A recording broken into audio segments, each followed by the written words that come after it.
Bonsoir Sam. Alors voilà, les résultats du Spiel des IRS 2025 sont tombés ce soir, on est le 13 juillet, en direct de Berlin. Oui, le verdict est là. Et on peut le dire tout de suite, notre article de ce matin, celui où on faisait nos petits pronostics, Ah oui, cet article. comment dire, une magistrale leçon d'humilité. Carrément. 0 sur 3, je crois. Exactement. 0 sur 3. On pensait viser juste, mais non. Le jury nous a pris totalement à contre-pied. C'est souvent comme ça avec le Spiel, il faut le dire. C'est vrai. Alors ce soir, on va faire simple. On range nos pronostics ratés et on regarde qui sont les vrais gagnants. Tout à fait. On va essayer de comprendre pourquoi notre article était à côté de la plaque. Et puis, il y a un point important qu'on avait soulevé dans l'article, on y reviendra. D'accord. Donc, les grands gagnants sont Bombbusters pour le Spiel des Jahres, le pré principal, Ok. Endeavour Tipsy pour le Kennerspiel, le jeu initié, D'accord. et Top die Torte pour le Kinderspiel, le jeu pour enfants. Un palmarès intéressant. Commençons par le Spiel des Jahres, le gros morceau. Nous, dans l'article, on était à fond sur Flipset. Oui, je me souviens. Et paf, c'est Bombbusters qui rafle la mise. Un jeu de Hisashi Hayashi édité par Pegasus et Cocktail Games. Un jeu coopératif, c'est ça? Oui, coopératif, déminage, communication limitée, apparemment ça donne des sueurs froides. Le jury parle d'un héritier explosif de The Mind. Ah oui, quand même. Ils évoquent une adrénaline collective. Qu'est-ce qui explique cette victoire, selon vous, au-delà du fait qu'on s'est trompé? Au-delà de ces qualités propres, qui ont l'air réelles, cette tension, ce côté coopératif, ça confirme surtout une tendance lourde du jury, Laquelle? le coopératif. Si on regarde depuis 1979, il n'y a eu que 7 jeux coopératifs qui ont gagné le Spiel principal. 7, c'est pas énorme sur la durée. Non, mais écoutez bien, 5 de ces 7 victoires sont hyper récentes. Ah oui, 2019, 2021, 2023, 2024 et maintenant 2025 avec Bandbusters. incroyable. 5 sur les dernières années. Voilà. Le jury, clairement, il aime ça. Il valorise cette expérience où on gagne ou on perd ensemble. D'accord, je vois. Ça explique peut-être pourquoi notre pari sur Flipset, plus compétitif, était risqué, finalement. C'est une hypothèse plausible, oui. Passons au Kennerspiel, le prix pour joueurs un peu plus experts. Là aussi, notre article misait sur Faraway. Oui, un choix assez populaire dans les pronostics d'ailleurs. Et encore raté. C'est Endeavour Deep-Sea qui l'emporte, de Karl de Visscher et Jared Gray.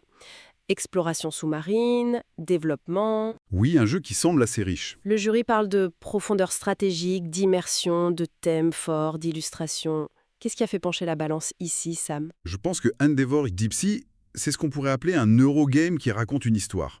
Intéressant comme formule. Il a visiblement réussi à combiner des mécaniques euro assez solides avec une vraie immersion thématique, une narration qui émerge du jeu. D'accord. Et ça, pour le Kennerspiel, c'est souvent un critère apprécié. Là où Faraway, peut-être, était vu comme plus mécanique, plus abstrait, malgré son thème. Donc l'histoire, l'immersion, ça a payé? Probablement, ouais. Et pour les enfants, le Kinderspiel déjà hier? Notre chouchou dans l'article, c'était Cascadia Junior. Logique, vu le succès de son grand frère. Eh ben non plus, c'est Top die Torte de Wolfgang Warsch qui est primé.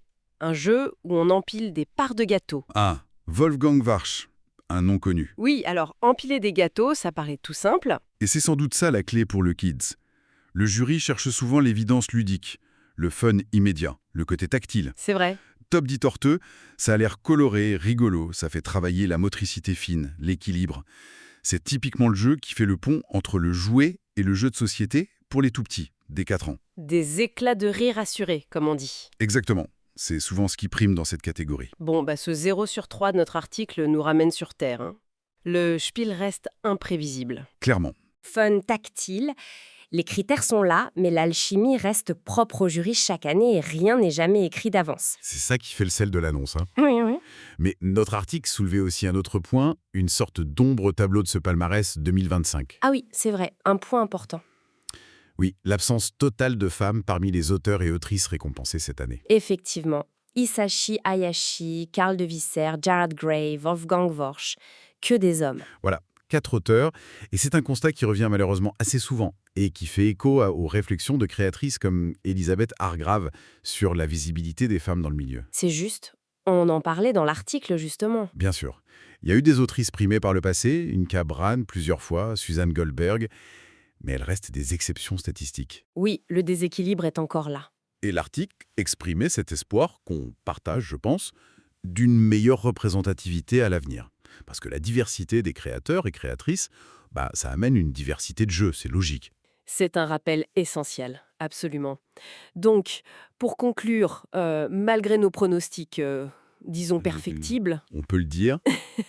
et malgré ce bémol important sur l'inclusivité, le palmarès 2025 nous offre 3 jeux qui ont l'air très intéressants. Bombbusters, Endeavor, Deep Sea et Top Detort. 3 jeux à découvrir, oui. Finalement, le jury du Spiel, c'est un peu comme un partenaire imprévisible à The Mind. On croit savoir ce qu'il va jouer et hop, il nous surprend. C'est une bonne image. Et ça nous laisse peut-être avec une question pour aller plus loin, une réflexion un peu provocatrice. Laquelle? Au-delà de ces prix, qui sont une vitrine formidable, comment est-ce que toute l'industrie du jeu, les éditeurs, les auteurs, les jurys, la communauté des joueurs et joueuses, comment peut-on travailler ensemble, activement, tout au long de l'année, pour mieux repérer, encourager et célébrer une plus grande diversité de talents?